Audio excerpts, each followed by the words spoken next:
গ্রাম ছাড়া ওই রাঙামাটির পথ। আর আমরা সেই রাঙামাটি, শালবন সব পেরিয়ে বেতার বিদ্যাসাগরের পক্ষ থেকে এখন আমরা চলে এসেছি ভাদুলিয়া আদিবাসী মহিলা পরিচালিত দুর্গাপূজায়।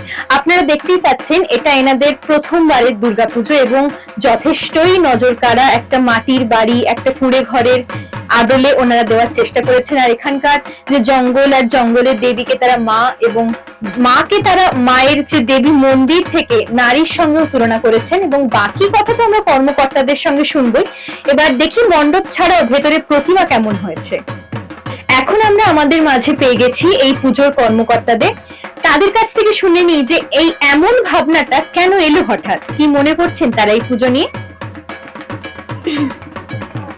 সত্যি বলতে পুজোতে আমরা সেরকম আনন্দ করতে পারি না, মানে এবছর যে আমাদের গ্রামে পুজো হচ্ছে এই যে আনন্দটা কোনো বছর সেরকম হয়নি, এজন্য নতুন যে অনুভূতি পাচ্ছি সেটা খুব অসাধারণ। আচ্ছা, এরকম এই পুজো আপনাদের আরো অনেক বছর এগিয়ে যাক, এই সবে প্রথম বছর শুরু হলো, আমরা চাই এই পুজো দিন দিন আরো সুন্দর হোক এবং এগিয়ে চলুক। এখন বেতার বিদ্যাসাগরের পক্ষ থেকে কর্মকর্তাদের হাতে স্মারক তুলে দিচ্ছেন আমাদের বিদ্যাসাগর ইউনিভার্সিটির রেজিস্ট্রার ডক্টর জয়ন্ত কিশোর নন্দী মহাশয়।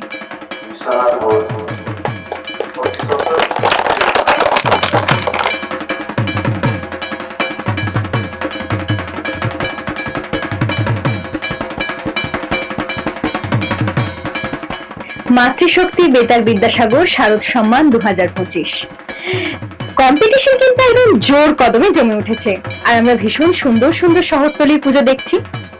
চলুন দেখে নেওয়া যাক এরপরে কোন সুন্দর পুজো অপেক্ষা করছে আমাদের এবং আপনাদের জন্য।